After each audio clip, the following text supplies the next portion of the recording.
91 дорожно-транспортное происшествие, 70 погибших, и это только с начала года. Сотрудники ГИБДД отмечают, большинство аварий происходит в ночное время суток.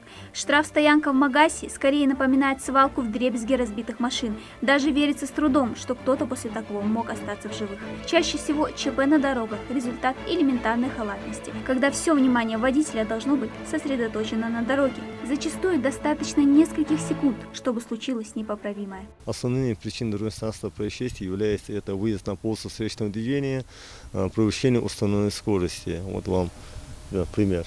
Да, водитель выехал на полосу встречного движения, превысил установленной скорости и получил телесные повреждения с летальным исходом. Кому-то, может, и посчастливилось выжить, но в результате аварии только с начала года 307 человек остались инвалидами на всю оставшуюся жизнь. В ИРКБ практически каждый день в приемное отделение поступают жертвы ДТП. Самый последний серьезный случай, произошедший недавно, закончился летальным исходом. У пациента была травма черепа, перелом ребра, конечности и внутреннее кровоизлияние. Травмы, несовместимые с жизнью. Врачи сделали все возможное, но проиграли в неравной схватке со смертью. Еще один пациент, который попал сюда после очередной аварии, можно сказать, легко отделался. Пациент Султыги, 89-го года рождения, 27 лет, поступил после дорожно-транспортного происшествия с повреждением грудного отдела позвоночника, с переломом компрессионно-оскольчатым, взрывным нестабильным переломом второго поясничного позвонка с сдавлением корешков спинного мозга. Пациент госпитализирован, в экстренном порядке готовится к оперативному лечению, коррекции позвоночника, восстановления опорности и активизации.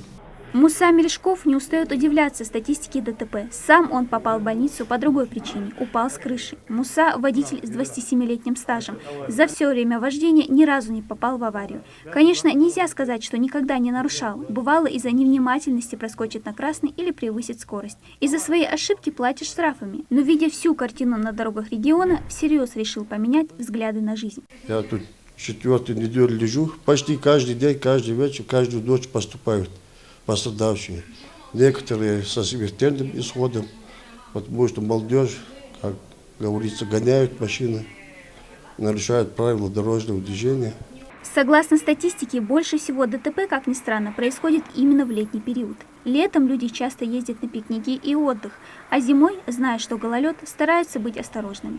Редко, но бывает, что для медиков наступают и спокойные дни. В зависимости от поступления больных, которые поступают из-под ДТП, в последнее время мы отмечаем все-таки статистику на снижение количества поступающих людей.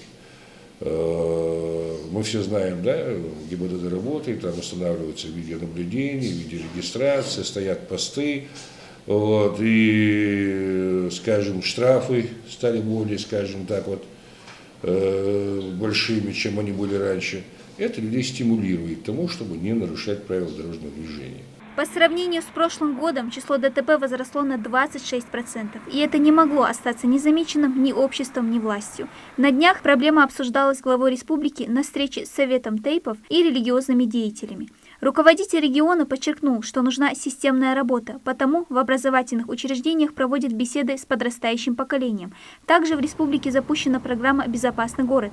В течение года в разных городах и районах региона установят 57 видео и фотофиксаторов. В Магасе, к примеру, уже установили 39 камер и 1 терминал видеонаблюдения. До 2022 года собираются установить около 500 камер и 10 терминалов. Но ни камеры видеонаблюдения, ни беседы не имеют такого эффекта, как наставления старших.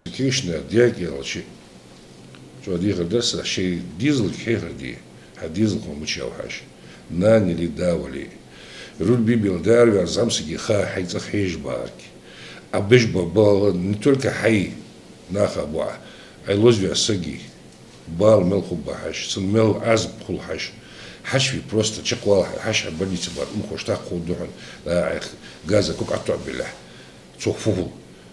Адлу хандио 60 километров алдем волу, квала волха 60 километров. Так, сокал косло, сочи куддаха, авария, шамкули, воды куддаха, тирабян, воды куддаха, дердадялаш. Дана Плиева, Рамзан Мержоев, Новости 24.